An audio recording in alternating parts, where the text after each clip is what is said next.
If you want to be wise, you only say what you need to say. If you want to be foolish, you always say what you want to say.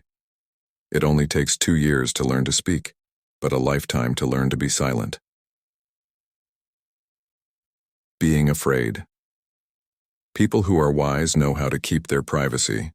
When we are young, we don't know much about the world and don't understand the hidden meanings behind events or how unpredictable people can be. We trust what others say and do because we think that as long as we have a clean conscience, no one will hurt us. As we get older and have more experiences, we learn more about life and how harsh it can be. Relatives are jealous of each other. When we don't have money, our friends make fun of us. The comparisons of neighbors. Just because you're nice to others doesn't mean they'll be nice to you back. Success and happiness don't just happen. We have to work for them. Minds, hard work, and luck are all important, and you should always be ready for bad things that could happen if you want to live the life you want and avoid unnecessary trouble. The first thing is to keep your word. Epictetus, a Stoic philosopher, once said that the only way to be happy is to stop worrying about things that we can't change. In today's video, we'll talk about 10 things you should keep to yourself to become a true Stoic. By following these rules in your daily life, you not only build a strong fortress for your soul, but you also shape the path to success and happiness. To be honest, let's look into these secrets and use them as a strong tool for personal growth. The first rule is that you shouldn't talk about your goals and dreams. Talk about your hopes and dreams. Talk to someone about your dreams, but don't tell everyone about your life goals and dreams. Stoic philosophy says that keeping these goals hidden is not only a good way to protect ourselves from the doubts and judgment of others, but it's also a good way to get stronger and focus on taking action. Imagine a seed planted in the ground, where it won't see the sun right away, but is safe and won't be affected by storms or harsh sunlight. With care and patience, the seed will grow roots and rise strong, while its owner goes about their daily work without needing to brag or get attention. When the tree finally comes up, it's not only proof of their hard work, but also a sign of their faith and patience. When you don't tell anyone about your goals and dreams, you make a space for yourself where you can work on action and personal growth without being bothered by other people's thoughts and views. This not only relieves unnecessary stress, but it also makes it easier to stay on the path you've chosen. Being quiet during this process is not a sign of fear or lack of confidence, but of strength, confidence, and patience, all of which Stoicism praises in the end as your dreams come true. Over time, goals become a fact. The most sincere thanks will come from those who keep going and don't say anything. These wins don't need to be bragged about or made public because they have already been shown to work through actions and outcomes. Looking back, you'll see that the keys to true success were silence and focus on the process. So, keeping your goals and dreams a secret isn't just Stoic philosophy advice. It's also a way of life, a way to protect and grow your inner strength. In silence, your dreams will become stronger, and your actions will speak loudest. Second rule, don't be a glutton. Don't be a glutton. This idea is more than just controlling yourself at a fancy feast or turning down foods that look good. From a deeper point of view, it means living simply and enjoying what we have instead of always wanting more. Stoic philosophy tells us to look for happiness in enough, not too much. When we're greedy, we lose control of ourselves and forget what life is really about. We, in the most basic and important ways, imagine a boat floating between two banks of a river. On one side is boundless greed, where eating too much leads to short-term pleasure. On one shore, joy is followed by tiredness and guilt. On the other shore, too much restraint leads to feelings of lack and sadness. Musonius Rufus, a Stoic thinker, leads us to a balance between the two shores, a way of life where moderation is important. Instead of making ourselves uncomfortable by eating too much, we should eat enough to satisfy and feel full. Instead of drinking too much, we should enjoy drinks as part of the experience and not as a barrier on our trip. A real Stoic knows that by putting limits on themselves, they not only protect their health and intelligence, but also feed their soul. They find joy in sharing instead of hoarding and in connecting with others instead of isolating themselves. This doesn't mean they give up all of life's pleasures, but that they learn to enjoy them consciously and with control. In the end, refusing to be a glutton isn't just advice. It's a way of life, a promise to yourself, and the Stoic values we hold dear. Epiphany, an old Greek philosopher, said that a person is wise if they don't lament over the things they don't have, but are happy about the things they do have. As the saying goes, be thankful for the good things in your life. Not being thankful can show up in many ways, like ignoring other people's kindness or taking your daily comforts for granted. Being thankful doesn't mean denying problems or acting happy all the time. It means recognizing and appreciating every experience. This helps us accept that we can't control everything. Focusing on what we can control, like our attitude and response, is very important. Being ungrateful, on the other hand, makes what we have less valuable and keeps us in a cycle of never being satisfied.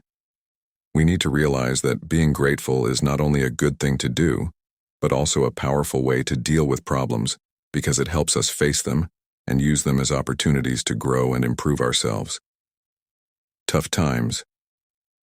Not just existing, but living a meaningful life, appreciating every moment and seeing every struggle as a chance to get better. This is what it means to be Stoic. Fourth principle. Don't focus too much on the future.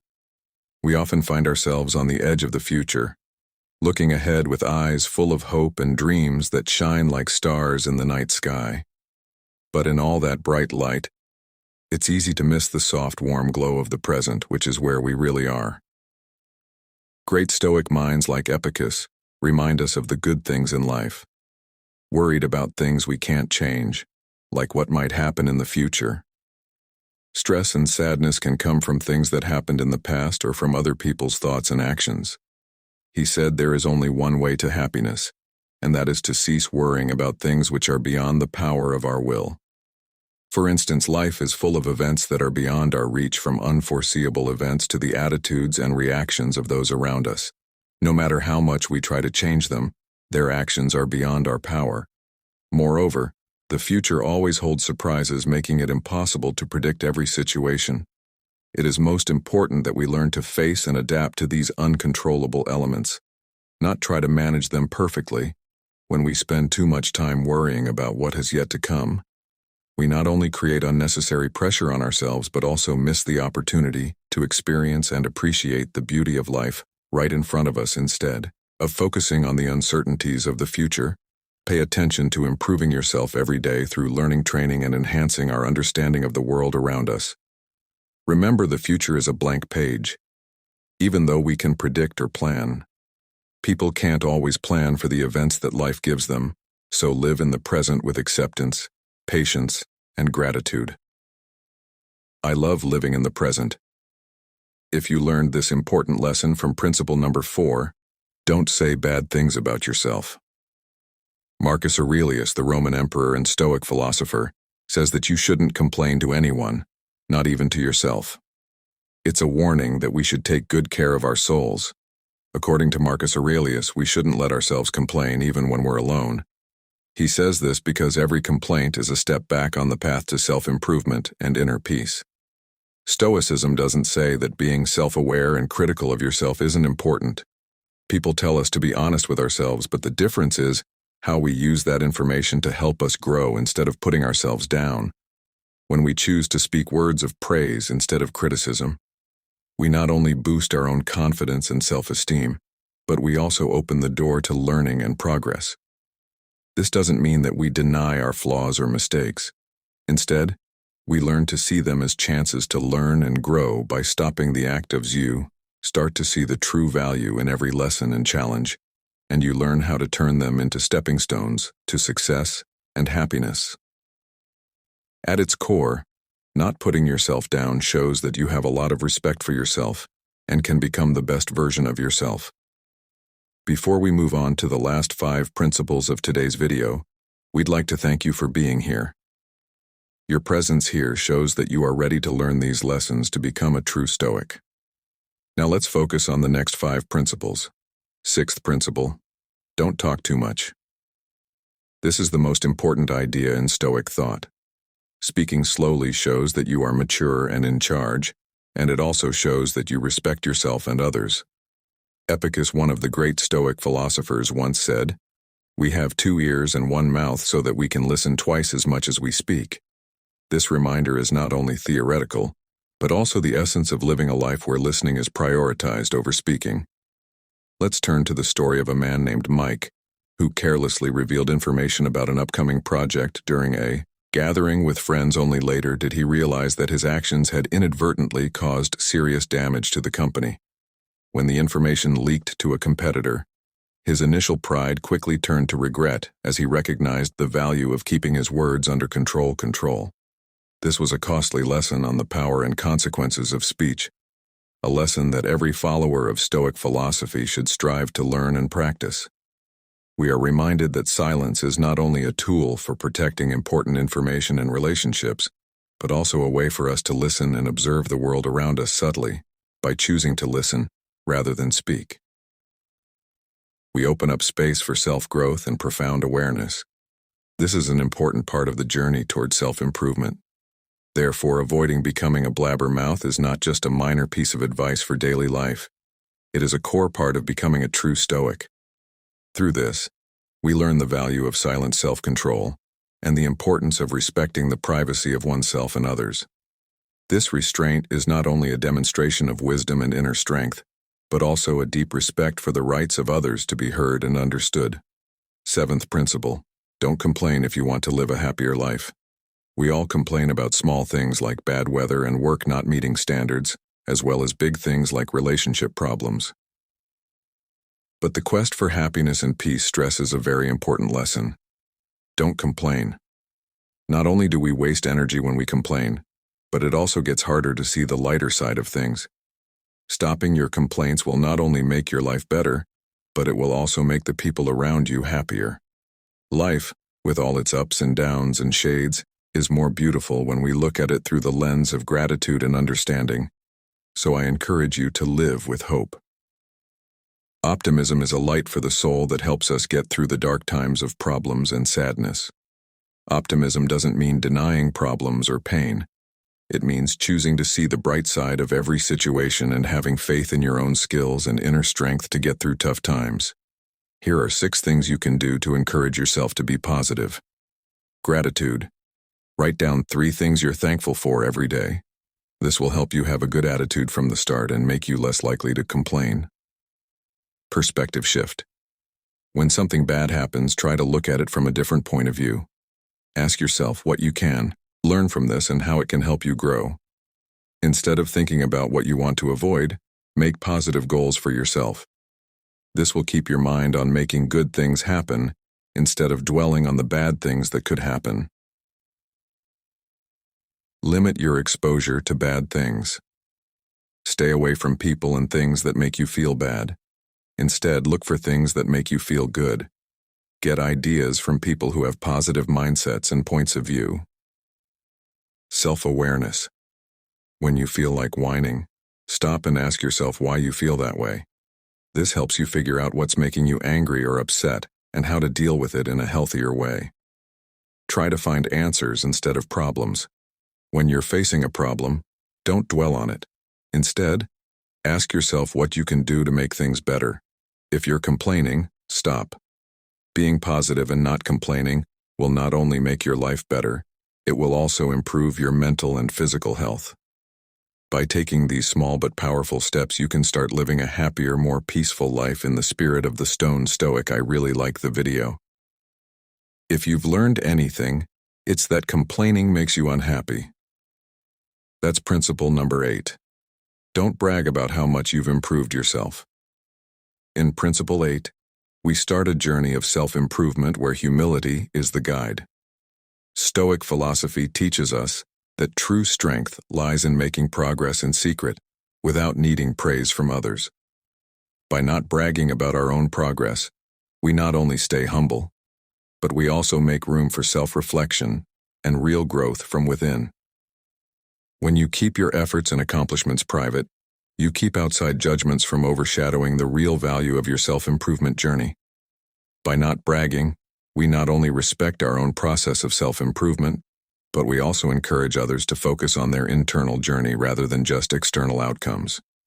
This leads to a deeper understanding of oneself and the value of personal progress seen through an honest lens, unaffected by other people's opinions.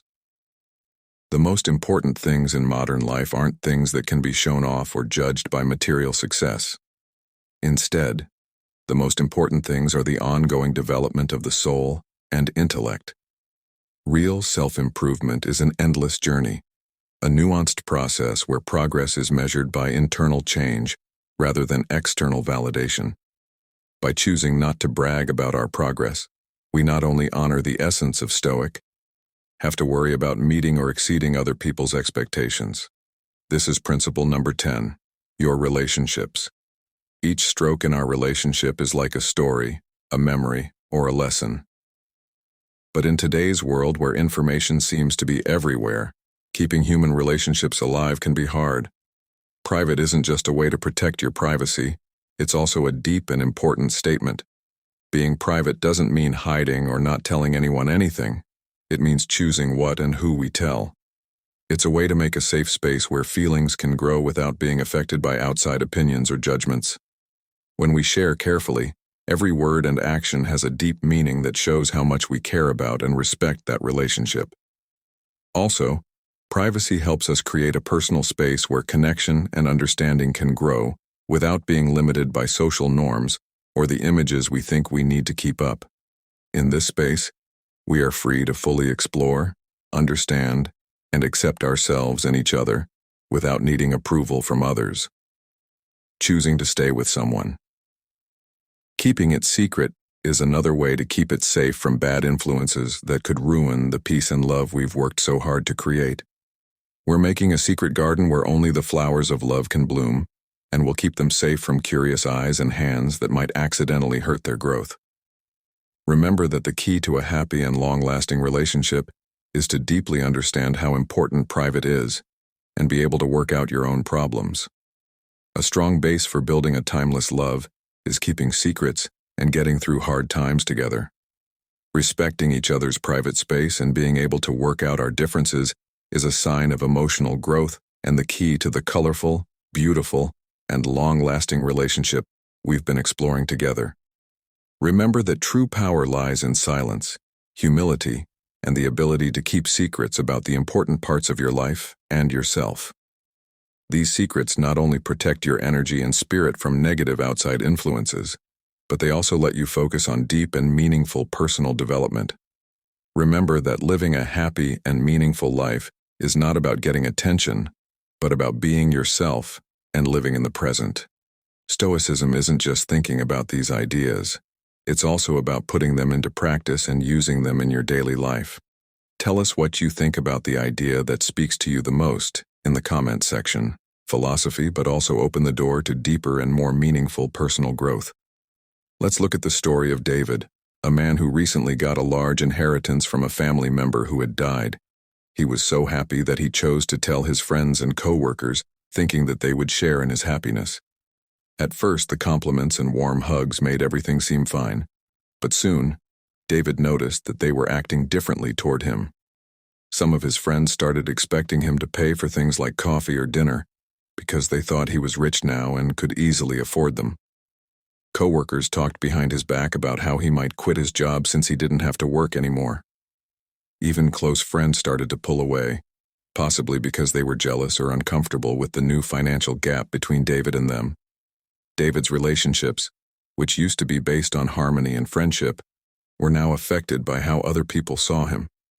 He started to feel alone and misunderstood, understanding that his previous willingness to share everything had had unintended results.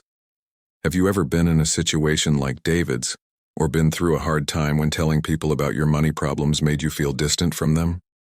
We will now talk about principle number 9, which tells you why you should never tell anyone about your personal finances. The 9th principle is your financial position, regardless of whether you're in a good financial situation or having a hard time with money. When you decide not to make your financial situation public, it's smart to keep this information private and not tell anyone, not even your closest family or friends. You not only avoid people's unwanted judgments and envy, but you also keep the purity and independence of your relationship with money. This helps you live a life focused on personal growth, meaningful relationships, and pursuing your passions, rather than getting caught up in a meaningless race of comparison and showiness. Not having to worry about money can give you comfort and true freedom, setting you free. This shows that you respect yourself and are in charge of your personal life. It's also a key part of staying focused on self-improvement and living a meaningful life. So, real wealth isn't what you can show off to other people. It's the richness of your soul, your generosity, and the depth of your thoughts. By not talking about your money, you create a peaceful place inside yourself where you don't. Below or leave a comment. If you found this video helpful, don't forget to like, share, and subscribe to the channel so you don't miss our next videos. Thank you for spending time with us today. Keep working on yourself, and know that we find strength in silence.